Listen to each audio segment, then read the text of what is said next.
Yampaka, héritier sa légende. C'est un artiste. Bon, moi, je titre, on a non, mais il y a une méritocratie, il y a une effort, une énergie, il y a un exploit, une empreinte artistique. Mais il faut prouver à base des éléments. Est-ce que les gens auraient dit à sa légende? Maintenant, on dit que faire Aza légende, mais la difficulté. Mais ce qu'on va douter qu'il légende, il y a héritier, parce que stade de martyr et Rabessara. Non, et bon. Il y a un peu héritier, très bien. Donc, les gens qui ont la légende ou pas légende, et comme on a piste, il y a ma vie. Très bien.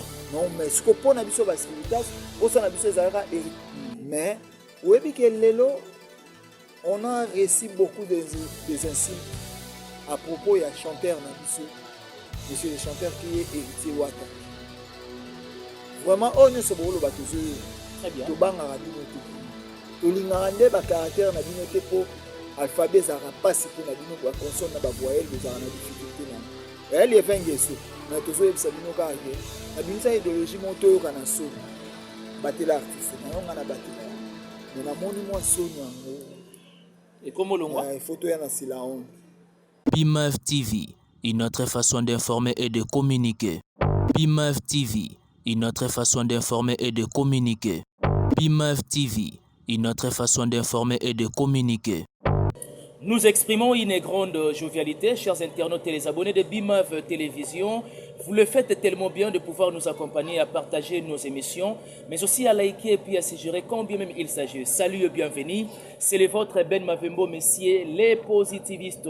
C'est l'émission L'essence des idées, nous le disons de temps en temps, que nous recevons toutes personnes confondues. J'ai le réel plaisir de la voir sur ce plateau d'essence des idées. Il s'agit de Yampaka. Avant de saluer Yampaka affectueusement, j'aimerais profiter de l'occasion de dire un grand merci à celle qu'on appelle Maman Marie-Pauline, ma conseillère depuis Paris. Merci beaucoup à toi. Merci à celle qu'on appelle Mère Chantal Eboza, Maman Hippodrome.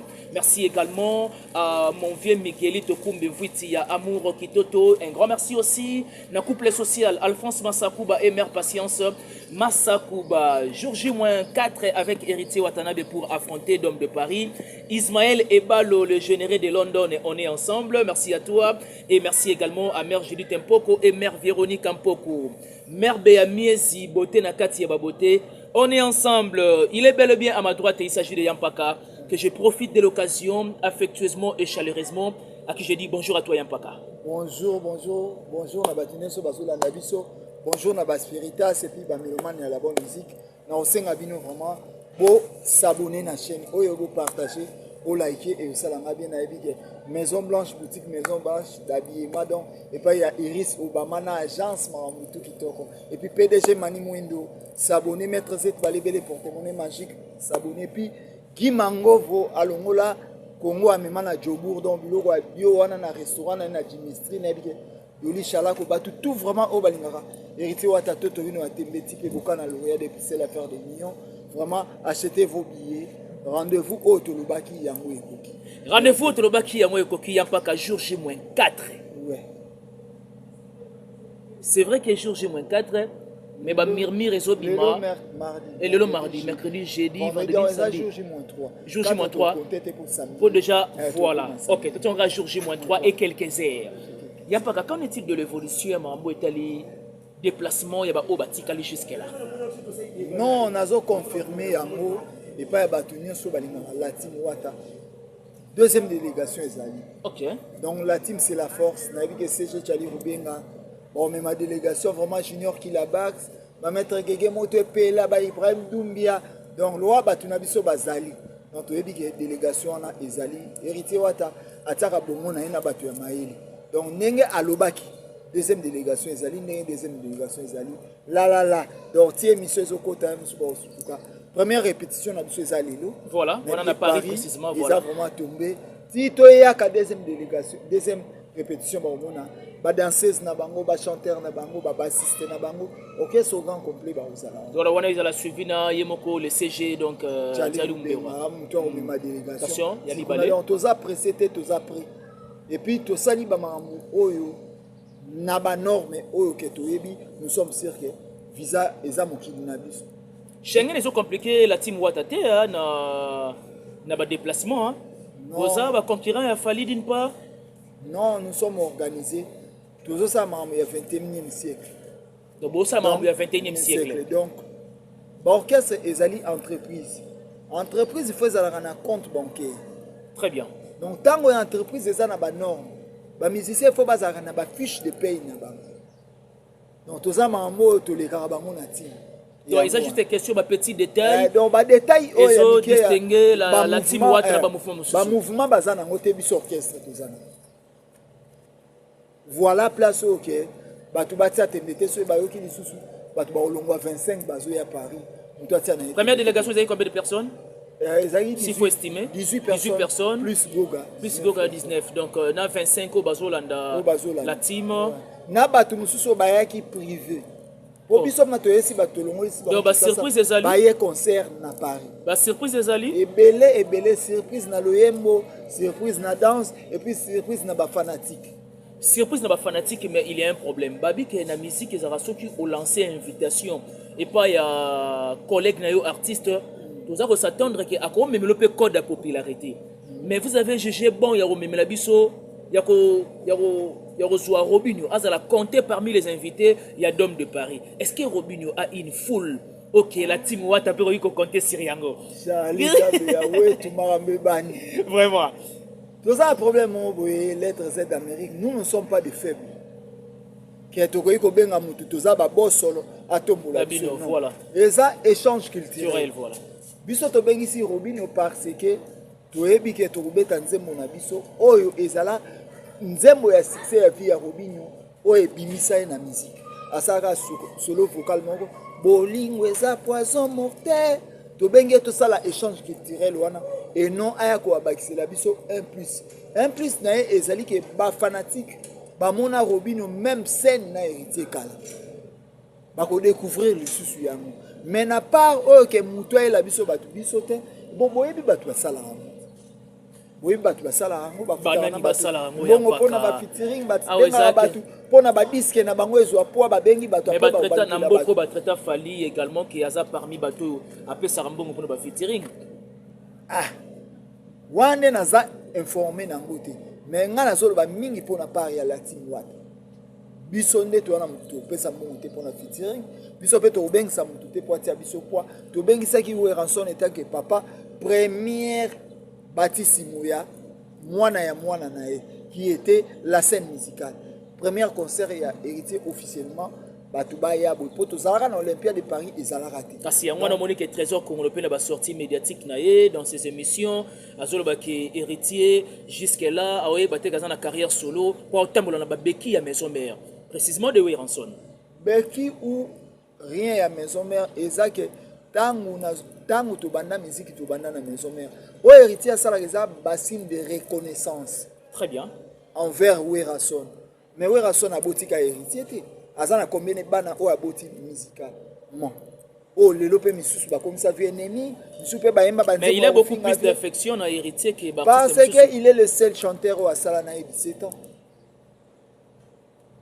donc ayebi ba technique nyos tout ya afana na papati to longwa to kiti bela to yebi to kiti na mabela bako au sentir que to indi si Bruxelles tito ya na gare du Nord ba mettre Cédé Alamba bazaki ba Dodi Chungu ba mettre Tive Igwe ba Kevin Cheval to ba Obed to ba mettre Mika Mongo ezali que to sentir que to za na puissance ce n'est pas n'importe qui biso qui ma fanatique très bien to yaka ko affronter fanatique ba ba ke la team Watt na bango yé pour na rendez-vous to yebisaki bango ya samedi 24 mai samedi 24 mai flex bazaki wana vraiment aka na biso flex tumi ba tutu bazaki wana ba baati donc mokili mezaki engouement ezolakisa ke au moins encore. Et là, l'arrivée d'Héritier, l'arrivée de Ferrigo, là, ça suscitait beaucoup de polémiques. Ils en ont rapporté. Ils en ont rapporté. Héritier a eu beaucoup plus de foule, oui. Mais ils en ont zone on peut faire un concerté quand même. Là, ça n'a rien à voir. Comment te que na contexte opposé yampaka. Biso na zone to beta te to sali succès na Belgique. To na zone to beta to sali succès. Nyo c'est ça ba zone mon parce que c'est les Schengen.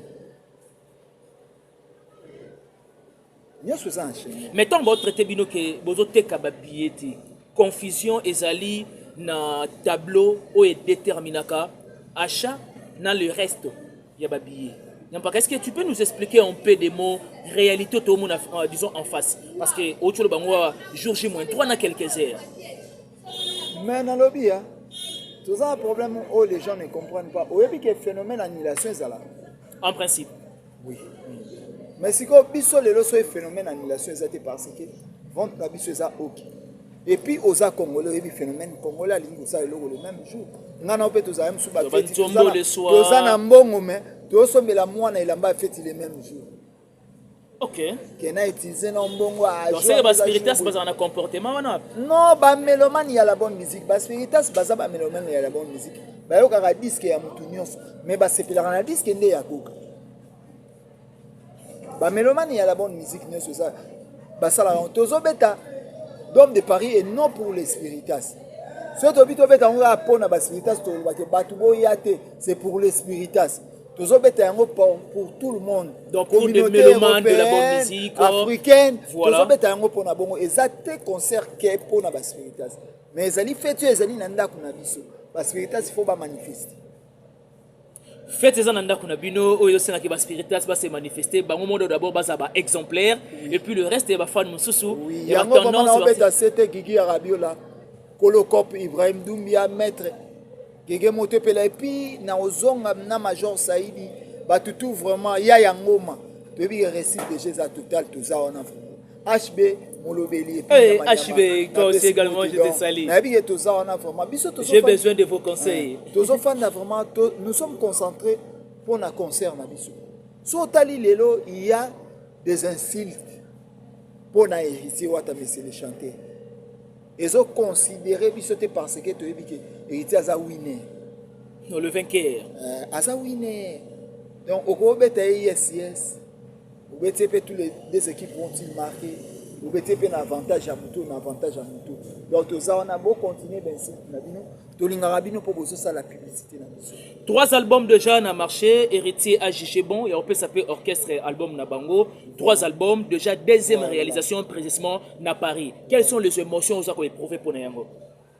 Non, ben émotion. Scène musicale et puis Dôme de Paris dans quelques jours. Ben émotion égalité parce que tu s'habitues à tous les bêta on est to bêta na kimpesi. Tu s'habitues déjà au bêta na fou. Donc nous sommes des professionnels. OK c'est héritier. Donc émotion na biso ezaka rake ndenge fanatique azo accueillir biso na maboko na vraiment pour lele yango ezo za l'émotion comment na temps moké boy batu ba pesa héritier confiance ya kolika émotion na biso. Donc dans 10 ans de carrière batu ba pesa confiance. Voilà il y a ko sakana te. Yango vraiment émotion na biso c'est to landa biloko mususu émotion na biso pe so ezake tozanga ba visa. OK. Émotion na biso muso ezaki ba musicien biso ne bakana batiki ba jipa ba $30,000 na nda. Wango ne ba émotion na biso. Et puis ba nzembo na bango ba sali ya kitoko soki nakula sali nzembo na nzoto.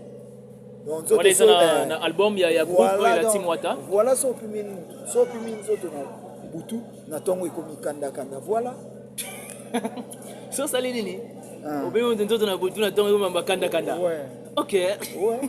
Yango évolue bongo. Yango évolue bongo to senga bongo mikata les face. OK. Donc boyo kango vraiment na album ba musicien zoya. Boyo ka ndenge bandeko na ba panzi banzila. Yango toza na besoin lelo to sala ka polémique na batuté. Po mutu aleki na héritier azate mutu aleki héritier za roi David. Wa kita akata makini na tepe. Oh nzamba lobela ki lui c'est l'homme selon mon cœur. Mais il y a kuti batu na carrière solo o ba sali ba exploit plus que yé quand même. Mutu na mutu azo sala exploit na temps na ye. Mutu azo sala exploit na temps na ye savoir na yo za lukambate. Savoir na yo eza ba frère mususu wana te savoir na yo eza donc mutu azo savoir na likabo o ya yo eza yo likabo ndeko mususu nous comptons sur likabo o nzamba pesa kati ya héritier.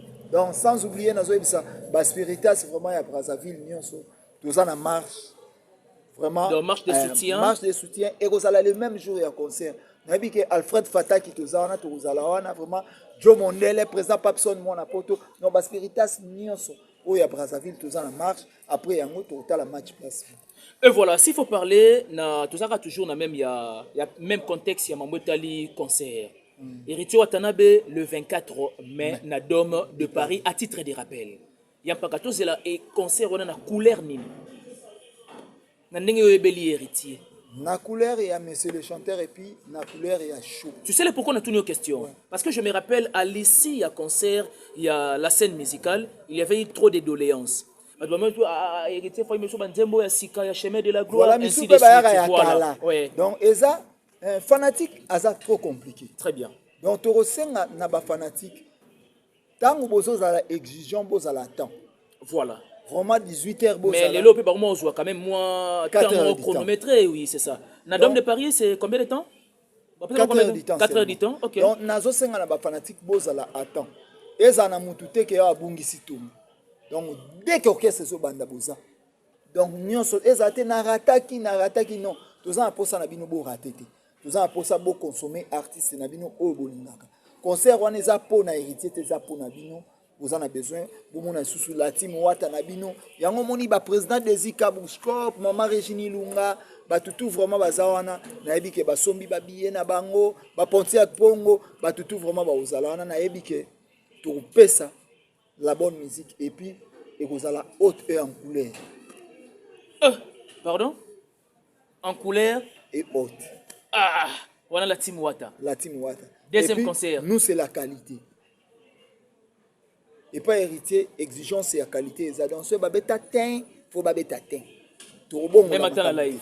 Torobongo la makambute na ebi ke batutu balinga biso. Place baza vraiment bazo sala batutu motema moto. Douci Cornelia Madin London to bengi maman na ebi ke mambe ya mabe. Quelle est la nouvelle touche au héritier aya nango na musique ya Congo? Touche héritier aya nango touche wana batu bayaka na ba papa Taboulay ba marabout d'Afrique. Héritier aya trop chanté en français. Et puis trop de poésie, comme il a dit na France na TV5. Et puis azalaka na banzembo na soki ayembi o mona vraiment o eza couleur ya héritier. Oyebi ke lelo soko kei na ba kosa bakura ko interpréter héritier te. Na nini? Kosa ne ba beta. Ah ba karaoke ona yo benga ngo kosa. Ah, wa terme non, mais kosa bakura ko interpréter héritier te. Donc c'est que ni l'artiste est plus fort. Il faut mettre les points sur les i, les barres sur les t. Et puis vraiment, il y a une norme musicale. Voilà. Donc, c'est on a point nango. Il y a un moni héritier lelo azana couleur même ce que concert il y a la team au sentir que na ya qui place moko il y a la bonne musique na encaisser na sali perte na o na eko encaisser. Il y a un fanatique nyonso nazo rappeler bango achetez vos billets. Boza la jour on a vraiment et ça jour on a bisoni enso tozala monsieur le chanteur au Kenya ne kindare puis et ça vraiment zemi obisoto ndimi ezanini zemi obisoto ndimi explique-toi Ngelo Bani ni ngolo baboyi tango mutu asentara zemi ya liboso ba eza erreur lelo tango toyelaki bango la scène musicale tout le monde alobaki est-ce que ko simba héritier pas azana bateau bakoya pototé ba douter écoute est-ce que azana ba fan pe voilà batu bayaki poto concert ezalaki mais lelo siko eza makambu oyo biso moko to ndimi donc on ozo bota deuxième mwana eza vraiment que on nimi responsabilité na vie donc oyo nazo yebisa ba sécurité eza responsabilité na bino donc faut s'en charger. Va s'en charger nango, comme nous l'avons dit que héritier Watanabe Goga Yatembe, c'est la deuxième expérience précisément na sol français avec Dôme de Paris. Rappelez-vous bien que héritier avait réalisé la scène musicale après les succès fous, après la célébrité. Il y a ce qui s'était passé dans la scène musicale. Cette fois-ci, nous propose Dôme de Paris 3 jours et quelques heures. Yampaka. Ouais. Héritier sa légende. C'est un artiste. Bon, mon titre on a mis non mais yango il a méritocratie, il y a effort, énergie, il y a exploit, empreinte artistique. Héritier à sa légende. Mais il faut prouver à base de éléments. Pour ceux qui toquent na éléments tout ça légende. Des éléments qui déterminent que héritier Watanabe c'est une légende. Asa ba chanson succès. o lelo etikala na mitu ya bato. Héritier aela biso phénomène chanté en français, cœur fidèle, tout est accordé. Tu m'as promis l'amour et pourtant tu m'as déçu. Et ça eloko o na maison mère sotali bato ebele bazali na timbre wana te. Donc abakisi mokoloto moko na mikoloto ya musique. Très bien. Les légendes. Fally Ipupa, c'est une légende? Mais pourquoi pas? Ferré pas à légende? Oui, président Ferré. Ah, légende. Très bien. Aza légende. Est-ce qu'il fait aurait dit à sa légende? Ferré a la difficulté à banzembo ya français, mais il est légende. Maintenant on dit Ferré a légende, mais la difficulté banzembo ya français. Yo pe kisi nzela wana? Non, pe kisa e. Ah, que bien te? Non. Au CP Namour illisoire? Non. Na CP Namour te. Ce n'est pas son chemin. Il y a un chemin à être. Eza yango te. Mutu nyonso abima na style na ye. Donc, chanter en français, c'est bien. Style à faire Zanine. Au départ, faire azomema rumba congolaise au bon port. Voilà. Na yebite siko na ngwele ou bien pas ngwele za na port. Amour illusoire ça quoi na ngwele. Ah bon? Oui, évidemment. Mais ce que tu vas douter na qui légende il y a héritier parce que stade de martyr et Rabessarae. Non, et bon Redi a mis ses poids à légende à stade de martyr. Mais parce que parmi éléments où ils ont déterminé que Mbabengam tout légende, c'est aussi la célébrité. Non, avec tout ça. Il faut pas sentir inondation, pas sentir popularité. Si tu as un espace à miner, là, tu as classé Redi à mis cité. Ok. Si tu as un espace à miner, tu as classé Baviété. Donc, ezake Madilu pété. Okoki sanyo sauté. Voilà. Mais du moins, on a quelques critériums. Personnel, papa Madilu babeta basala ba 3000 places. Voilà. Mais il est légende. Lelo papa Madilu partout où nous sommes. Okoki kokobeta lisulu ya Madilu système okoki même na Cameroun bazo betelo ki Madilu système. Surtout na Côte d'Ivoire on a aussi également. Déjà.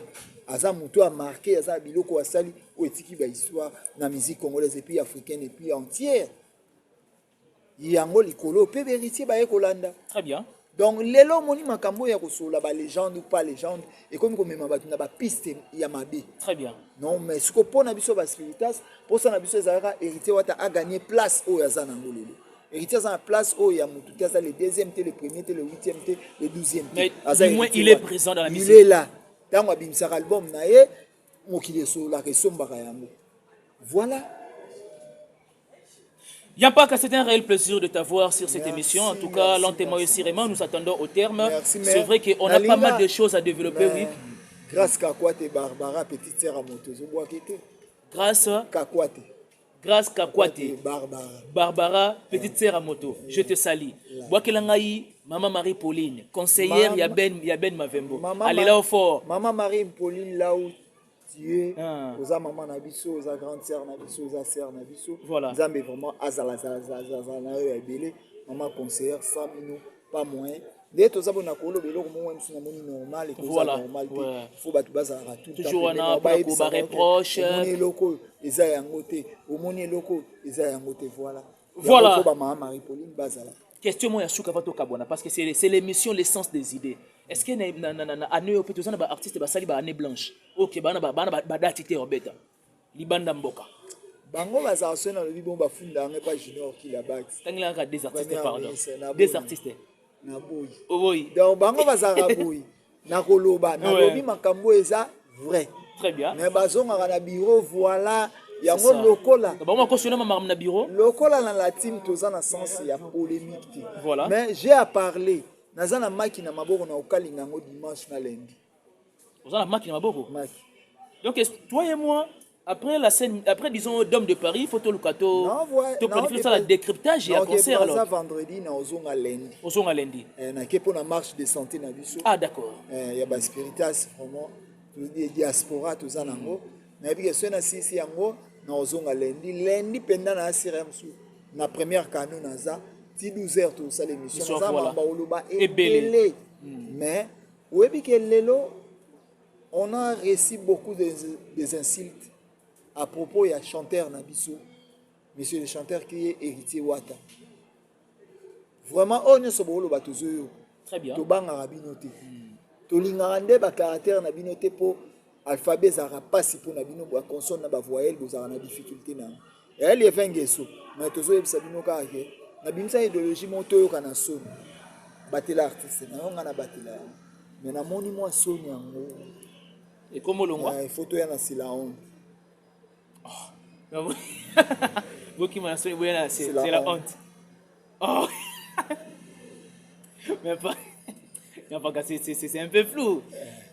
toya na sila honte donc les alors la slogan ainsi qu'à au développer Nicolas toya mabe vraiment nayebi ke réussite ya concert na biso tokofete nango donc motu nyonso oyebi ndeko no azoya Paris mpona latino wata azoya non somba na biye na to coffre bango bomona bando bimisa batu kaka mbu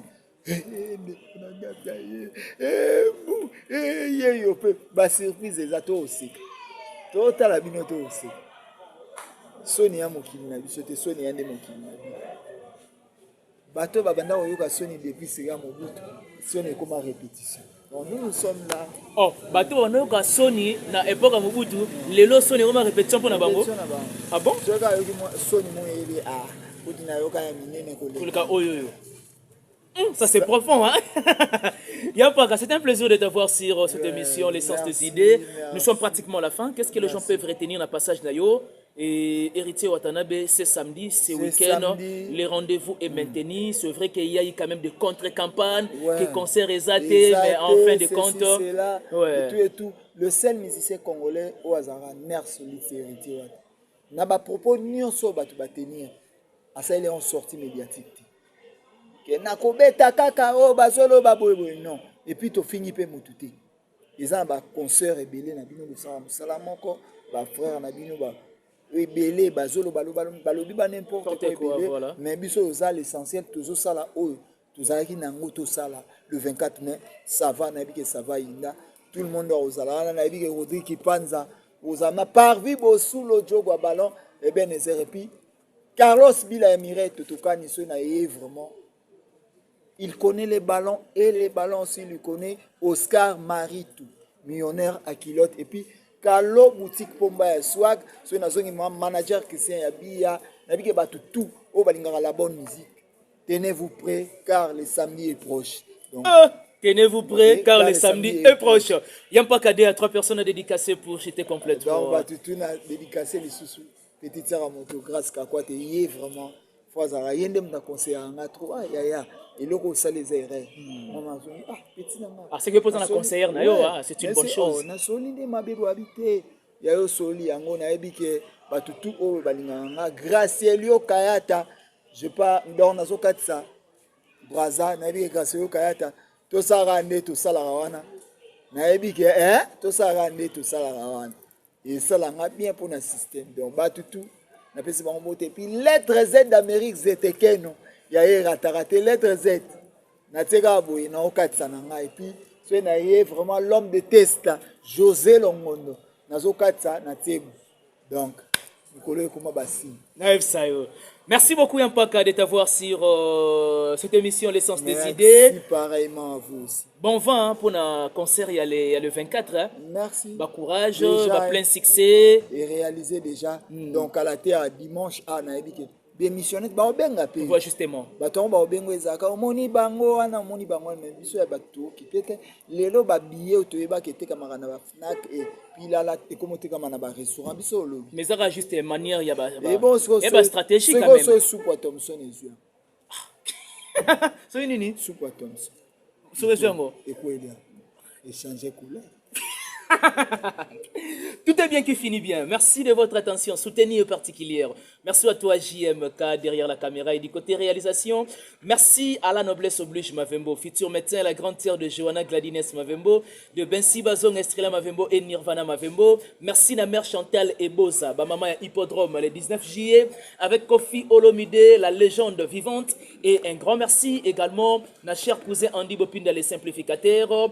Merci à mère Béamiezi Beauté, na Katia Baboté. Quant à moi, je vous laisse entre les mains de la régie. D'ici là, portez-vous bien. Abonnez-vous massivement sur BIMAF Télévision. Une autre façon d'informer et de communiquer avec impartialité. On se retrouve au prochain numéro. D'ici là, portez-vous bien. Bye bye.